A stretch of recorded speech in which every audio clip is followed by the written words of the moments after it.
प्रणम्य शिरसाणेमिं गुणरयण विभूषणं महावीरं संवत्तरयण निलयं पयडि समुत्कीर्तनं वोच्छम्।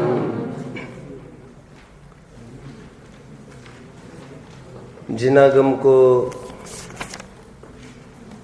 जानने का फल वस्तु के उभय पक्षों को यथा मूल्य ग्रहण करना है। एक तरफ अध्यात्म ने हमें मुक्त स्वरूप दिखाकर जिस प्रकार पक्षी स्वाधीनता से खुले आकाश में उड्डानें भरता है, उसी प्रकार भर भर के अमृत रस पीने की प्रेरणा करी है। दूसरी तरफ निमित्त की हयाती का ज्ञान करा के जिनवानी ने हमारी अनावश्यक तथा अधीरतापूर्वक उत्पन्न होने वाले कर्तावाद पर भी खंडन किया है। उपादान की जितनी महिमा समझी जाए उतनी भी कम है, और निमित्त की हयाती का ज्ञान समझकर भी जो महिमा आती है वह भी असाधारण रूप से आती है।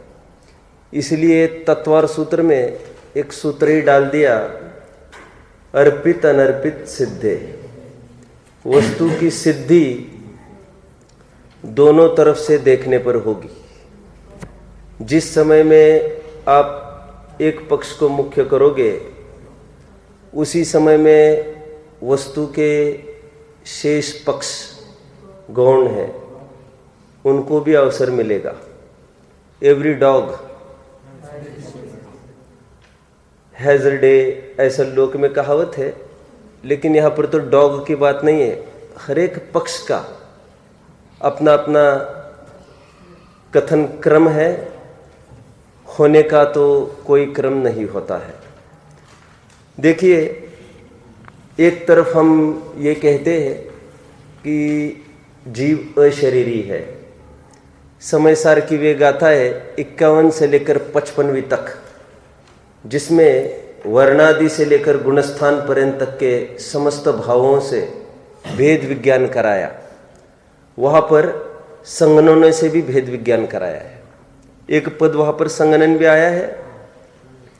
और एक तरफ क्या बोले जा रहे देखो अभी, कि निमित्तों का इतना प्रबल, टोडरमल जी साहब के शब्दों में निमित्तों का, निमित्त नैमित्तिक का घना संबंध है।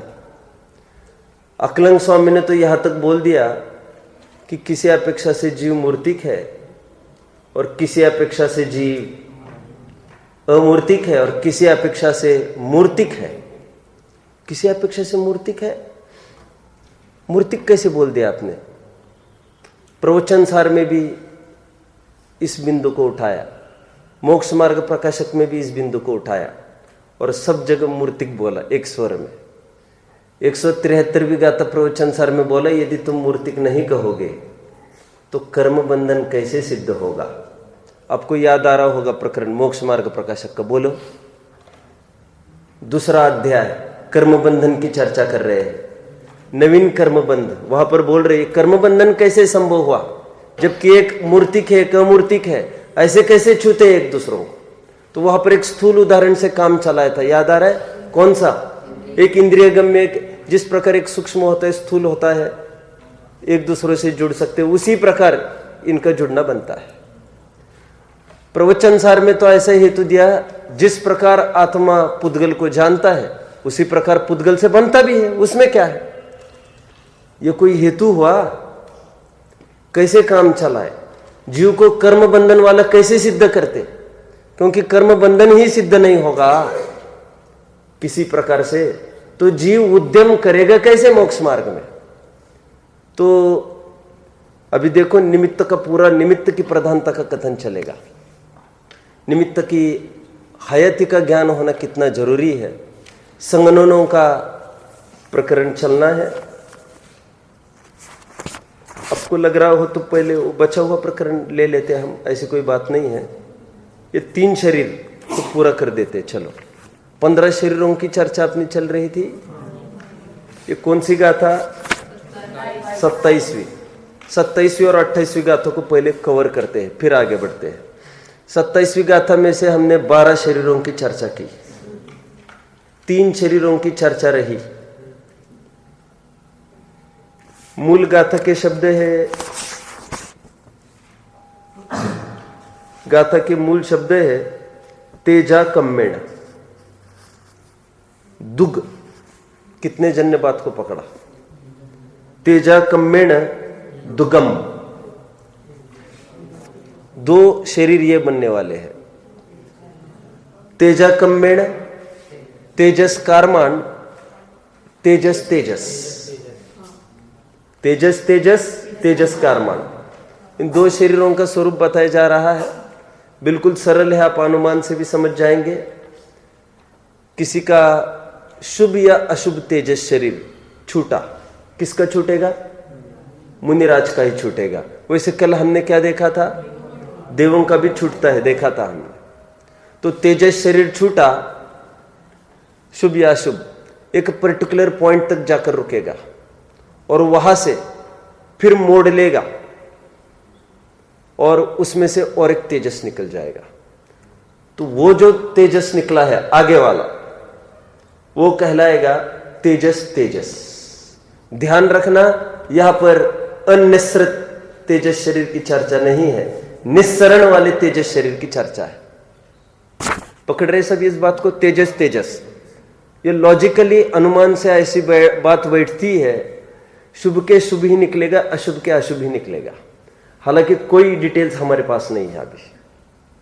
शुभ के शुभ मतलब शुभ कार्य करने के लिए कोई तेजस शरीर निकला था,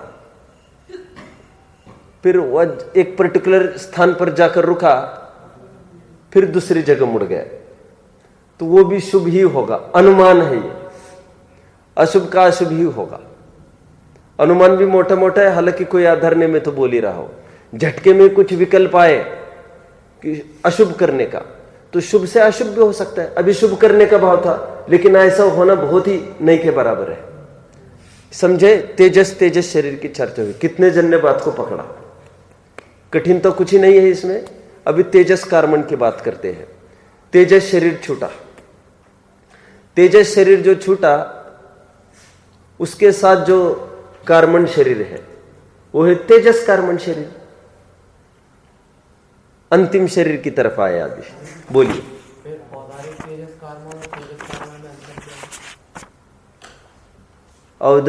क्या औदरिक?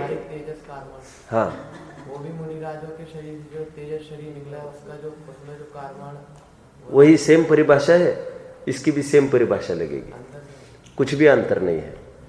और अभी एक आश्चर्य की बात और एक दिखाऊंगा आपको। अभी और एक 15वां शरीर देखो, कार्मण कार्मण देखो। अभी विचित्रता समझो। परिभाषा क्या दी जा रही है मालूम? कार्मण कार्मण की। तेजस शरीर निकला, उसमें से जो दूसरा तेजस निकला, उसका जो कार्मण, वो कार्मण कार्मण। क्यों? अभी अभी तो कल उसको बोला था, क्या बोला था? औदरिक तेजस कार्मण बोला था उसको, और आज फिर कार्मण कार्मण बोल रहे उसी शरीर को। ये तो देखने के नजरिए से फर्क पड़ेगा, ये बात ख्याल में आती है, क्योंकि वस्तु तो वही है, उसको कहां से देखा जा रहा है। कार्मण कार्मण तब बोलेंगे जब पहला कार्मण हमने दिमाग में लिया, फिर दूसरा कार्मण, तो कार्मण कार्मण बोलेंगे। यदि पहला कार्मण दिमाग में नहीं लिया होगा और पहले वाला तेजस लिया होगा, हालांकि उसके बाद भी और एक तेजस होना पड़ेगा, तो उसके साथ वाला कार्मण वो लेना। अब पकड़ रहे? आहारक यदि होगा तब तो वैसा ही किया था अपने। औदरिक में भले ऐसा नहीं किया। क्या बोला मैंने? औदरिक में से तो एक ही तेजस निकाला और उसके साथ जो कार्मण है उसी को हमने बोल दिया औदरिक तेजस कार्मण। लेकिन आहारक तेजस कार्मण में औदरिक में से आहारक शरीर निकाला। आहरक में से तेजस निकाला, और फिर तेजस के साथ जो कार्बन है उसको हम बोल रहे हैं आहरक तेजस कार्बन। इतना आपको समझना पड़ेगा, ठीक है।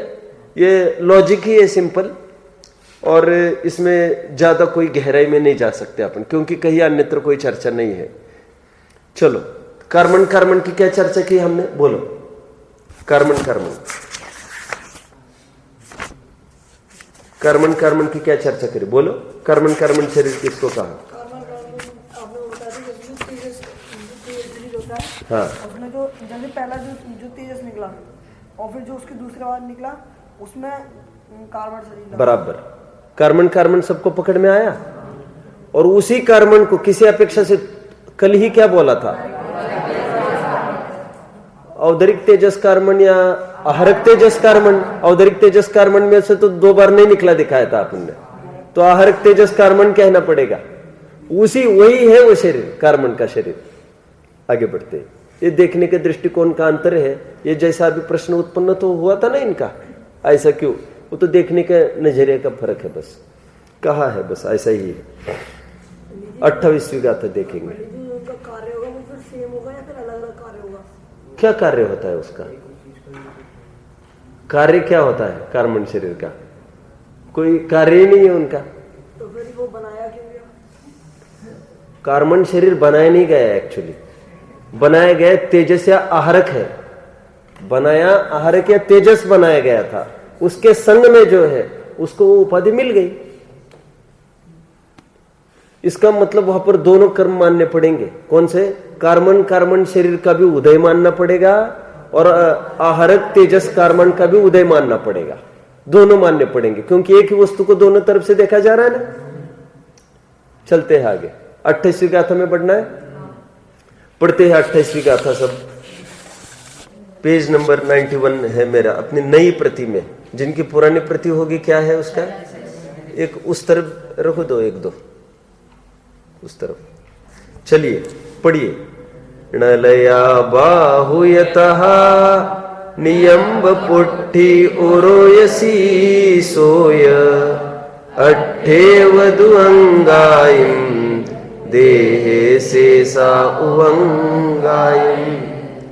मैंने आपको बोला था ये पर्टिकुलर कर्म प्रकृतियों की ही चर्चा करना चाहते हैं। जो सरल है, इजी टू अंडरस्टैंड है, उनको बोलना नहीं चाहते हैं। ये अभी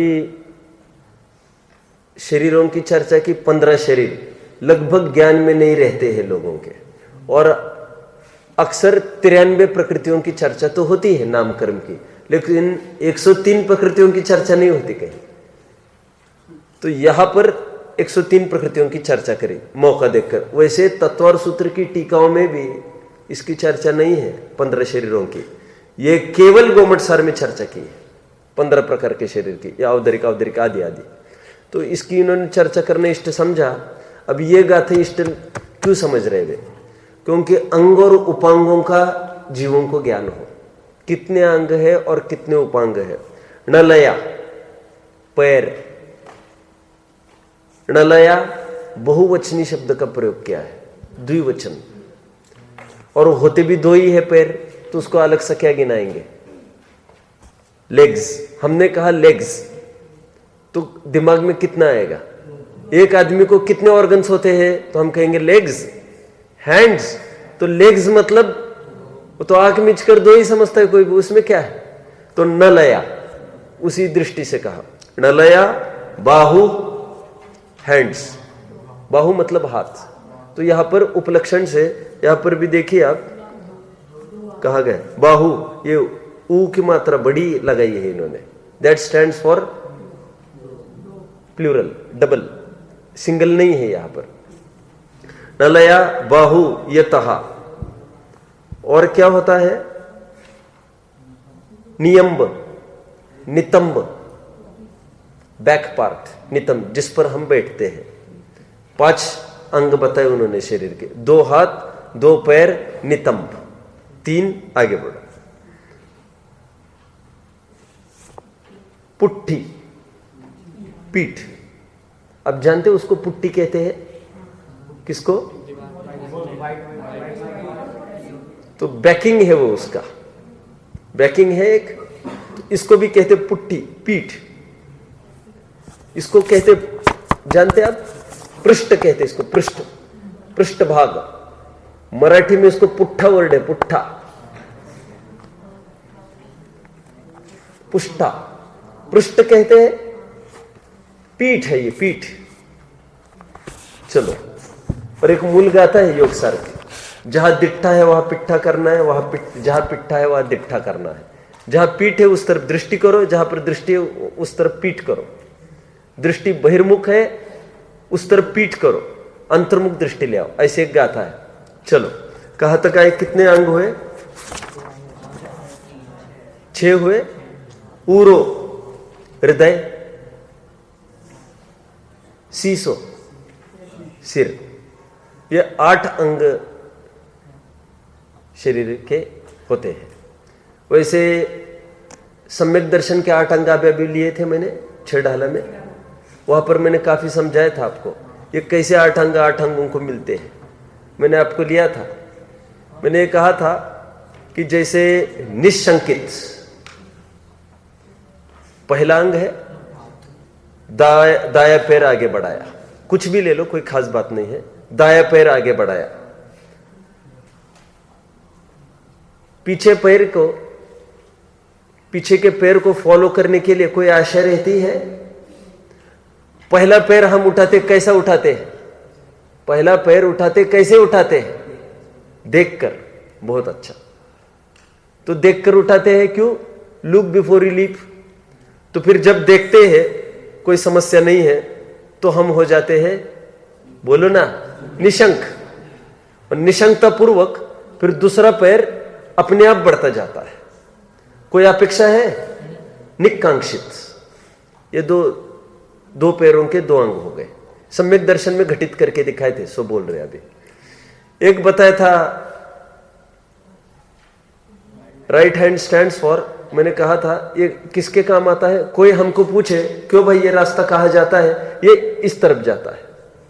हम बाया हाथ नहीं दिखाते कभी, किसी को दिशा निर्देशन करना हो तो हम दाया हाथ दिखाते हैं। तो दाया हाथ स्टैंड्स फॉर अमूढ़ दृष्टि, महत्वपूर्ण है। अमूढ़ दृष्टि निर्णायक है 8 गुण में।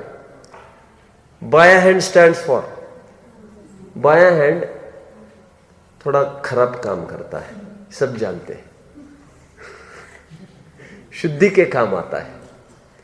लेकिन शुद्धि के काम आता है, लेकिन हम इस हाथ से कभी घृणा करते हैं क्या? कभी घृणा करते हैं इस हाथ से? उसका शुद्धिकरण करते हैं। राख ले ली, शुद्धिकरण हो गया। और बराबर जैसे इसको प्रेफरेंस देते हैं, इसको भी प्रेफरेंस देते हैं। कहने की बात, हमारे साधर्मियों से कोई भूल चूक हो गई, उनके प्रति ग्लानि नहीं करना चाहिए, समदृष्टि से उनको देखना चाहिए, उनको प्रेम से गले लगाओ, तन मन धन से जिस प्रकार उनके काम में आ सकते हैं आगे बढ़ो। बोलो, अंग निर्विचिकित्सा, मत देखो ग्लानि उनकी। आगे 2 हाथ 2 पैर, ये 4 अंग हो गए। निशंकित, निकांक्षित, अमूढ़ दृष्टि, निर्विचिकित्सा। पीठ को ले लेते हैं। ये पीठ काय के लिए होती है? हमें कोई भी बोझा उठाना है, कितना उठा सकते हैं? कितना उठा सकते हैं? तुम बताना जरा। वैसे अपनी कैपेसिटी है 25 किलो उठाने की, लेकिन 50 देंगे तो उठा नहीं पाएंगे। लेकिन एक काम करना, पीठ पर रख देना 100। टैक्ट है उसकी भी, मेरे कहने से आप प्रयोग नहीं करना।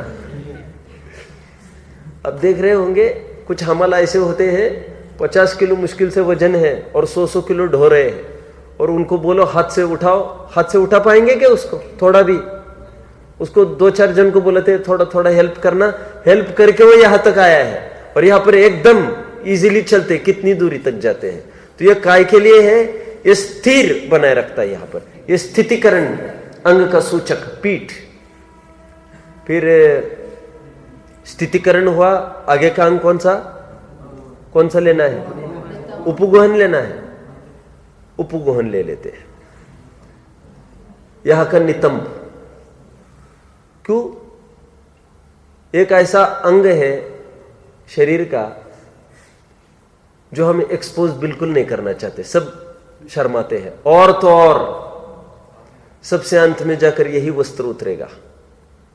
ऐलख के भी सबसे अंत में लंगोट उतरी है। छिपाना, उस अंग को छिपाना। कृष्ण को, अब अन्य मतियों का पढ़ा होगा यदि आपने, ऐसा वरदान मिला था ये गांधारी को कि ये जिस दिन पट्टी खोलेगी उस दिन जिसको देखेगी उसका शरीर वज्र समान हो जाएगा, अविनाशी ही हो जाएगा वो। अभी दुर्योधन को बुलाया, आधी रात आना है तुमको, और सुन नंगे बदन आना है। तो बीच में कृष्ण छली खड़ा था, उसका तो काम ही है। बोला कहाँ जा रहे हैं, शर्म नहीं आती? बदतमीज ऐसे जाते मां के सामने, कुछ न कुछ पहन लो। तो यहां पर पहन लिया था, तो फिर वे मानते हैं वो यही मरण हुआ है उसका। एक पर्टिकुलर, तो भीम से नहीं मर रहा था वो दुर्योधन, तो बोला गया फिर भीम को तुम जांगों में मारो, प्रहार करो, उसकी जान जांगों में है। अपन नहीं बोलते ऐसा कुछ जानवान का, ये वे बोलते हैं। सो मैं बता रहा हूं आपको, उसकी जान जांगों में है, तुम वहां पर प्रहार करो। वहां पर प्रहार किया, वो मर गया। वो पार्ट उतना वीक रह गया था। एकदम गांधारी ने पट्टी खोली और एकदम निराशा के बादल छा गए। ये तुमने क्या किया? हमने तुमको नग्न आने के लिए कहा था। बात तो ठीक है, बात तो ठीक है, ये हो मिस्ड। अब वो नहीं लागू होगा, अब सब वीक पॉइंट हो गए। मुझे क्या बताना है? छिपाना, जिसको छिपाना, नितम छिपाया जाता है। यहां पर कौन सा अंग लिया? उपगोहन, छिपाना। कोई दुर्गुण अपने साधर्म्य में हो उसको प्रकट नहीं करना, उसी को उपब्रहण ऐसा भी बोला जाता है। कितने अंग हो गए? 6 हो गए। वात्सल्य और प्रभावना 2 रहे। ठीक है, अभी देखिए, वात्सल्य इज रिलेटेड टू दिल, हार्ट। अपन किसी को भी विशेष देने हैं, हार्टी कॉन्ग्रेचुलेशंस, हार्दिक शुभेच्छा, दिल से। ये वात्सल्य भाव का प्रतीक है, प्रेम का प्रतीक है ये। तो वात्सल्य जितना भी होता है, वत्स, आप जानते हो वत्स ये वर्ड किसके लिए, ये क्या क्या दिखाता है? बछड़ा, बछड़ा है ना गाय का, उससे बना वत्स। और वत्स, वत्सल, वात्सल्य, ये सरनेम भी होता है, गोत्र चलता है। आपने सुना है कभी वत्सल? नहीं सुना आप लोगों ने? वत्सल, अरे बंसल नहीं, वत्सल। बंसल का हसला है, ये वत्सल होता है। इन्होंने ऐसा कभी कोई कुछ किया होगा, वात्सल्य अंग का धारण किया होगा, तो उनके एंसेस्टर्स को वगैरह वैसा मिला होगा ऐसा कुछ, तो गोत्र उनका बन गया होगा। चलो कहां तक आए? वात्सल्य इज रिलेटेड टू हार्ट। यहां का अंग बोलो, हृदय। हृदय से संबंध रखता है वात्सल्य। देखो, हम किसी को भी प्रेम उमड़ आया हमें, हम उसको छाती से लगा लेते हैं। अरे बच्चे रो मत, अचानक रोने लग जाए आप, मैं घुटनों में लगाऊंगा क्या आपको? कहां लगाऊंगा? छाती में। मत चिंता करो, मैं हूं ना। चलो आगे बढ़ते हैं। अब थोड़ा इसको साइकोलॉजिकली स्टडी करेंगे तो खूब स्टडी करने मिल सकता है आपको। ये स्तनपान भी इसीलिए उसी स्थान से होता है जो प्रेम का प्रतीक है। आप पकड़ रहे सब अभी मेरी बात को? और सबसे ज्यादा गर्मी भी बच्चों को मां की वहीं से प्राप्त होती है। इसलिए मैंने अभी कहा था आपको, एक ऐसा किसी का कहना है, मरे हुए को जिंदा किया। नहीं जानते आप? अभी अभी एक केस हुआ, तो बच्चा मर गया था, तो माँ को यकीन नहीं हुआ। क्या हुआ? मोहावेश में बोली ये नहीं हो सकता, नहीं हो सकता, नहीं मर सकता। तो अस्पताल में ही उसने बहुत देर पकड़ा रखा, 2 घंटा, और एकदम सांस लेने लग गया। ठीक, बिल्कुल। अब अपन तो क्या मानेंगे उसको? वे कहते हैं मरा का जिंदा हो गया। अपन तो ये कहते, ये सिंपल लॉजिक है कि थोड़ी उष्णता देते हैं उसको, तो उसमें जान क्या आने लगती है, उसमें सेंसेशन विशेष होने लगता है। ये लॉजिक है सिंपल, तो ऐसा होने लग गया। मैं तो क्यों बता रहा हूं? ये हार्ट स्टैंड्स फॉर लव। हृदय वात्सल्य। आगे वात्सल्य का चित्र भी दिया 6 ढाला में। वो गाय अपने बछड़े को कितनी पुचकार रही है, उसके हाथ पैर तो नहीं है लेकिन जीभ ही के माध्यम से जैसे पुचकार सकते सो पुचकार रही है। अब एक अंग रहा सम्यक दर्शन का और शरीर का। प्रभावना, सिर को इसलिए लिया है, प्रभावना ज्ञान के प्रचार प्रसार से होती है और ज्ञान के प्रचार प्रसार के लिए विवेक बुद्धि होने की आवश्यकता है। प्रमाण, नए, निक्षेप, निश्चय, व्यवहार, निमित्तोपादान, प्रॉपर उसमें गहन अध्ययन भी चाहिए, गहराई को छूना चाहिए, ऐरा गहरा नहीं चलेगा। तो प्रभावना में काम आएगा दिमागी जी। दिमागी जी मतलब समझदार, जो समझता हो सभी अपेक्षाओं को। तो मैंने इतना सारा क्यों बताया, ये 8 अंग यहां पर बताए हैं और बाकी के जितने भी है इनको उपांग संज्ञा है। देखिए क्या कहते हैं, 8 वधु अंगाइम, ये 8 अंग है शरीर के। देह शेषा उवंगाइम, और शेष सब उपांग है। जैसे सिर को अंग कहा तो आंख, नाक, कान इनको उपांग कहेंगे, हाथ को अंग कहा तो ये सब उपांग कहेंगे, ऐसे बाकी के सब उपांग। ये मूल 8 सेक्शंस में डिवाइड किया, इसलिए कहते हैं ना अष्टांग नमस्कार। देखो साष्टांग, एक बार कोई टीचर पढ़ा रही थी मुक्ति को, तो फिर वो आई रिसेस में दौड़ती, कन्यादाना की बात है, बोले कि आज मैडम पढ़ा रही होगी कुछ साष्टांग नमस्कार वगैरह। तो मुक्ति ने बोला कि साष्टांग और अष्टांग नमस्कार ये एक ही अर्थ में है। बोले पापा जी आपने तो ऐसा पढ़ाया था, वो मना कर रहे थे आज ऐसा नहीं है। मैंने कहा बेटा ऐसा ही है, स अष्ट अंग इतना ही फर्क है उसका। स सहित, विथ 8 अंग से सहित जो नमस्कार होता है वो साष्टांग नमस्कार। एक साष्टांग दंडवत होता है, दंडवत। दंडवत, दंड इज स्टिक, समझते हैं आप, बिल्कुल स्ट्रेट फ्लैट, वो होता है साष्टांग दंडवत। लेकिन हमारे यहां साष्टांग दंडवत स्वीकृत नहीं है, हमारे यहां साष्टांग नमस्कार का प्रचलन है। और मैंने आपको कल भी कहा था साष्टांग नमस्कार मतलब 8 अंग टेकने चाहिए, ऐसा नहीं होता है। क्यों? संभव भी नहीं था ऐसा, वे लौटना पड़ता उसको गधे जैसा। क्यों?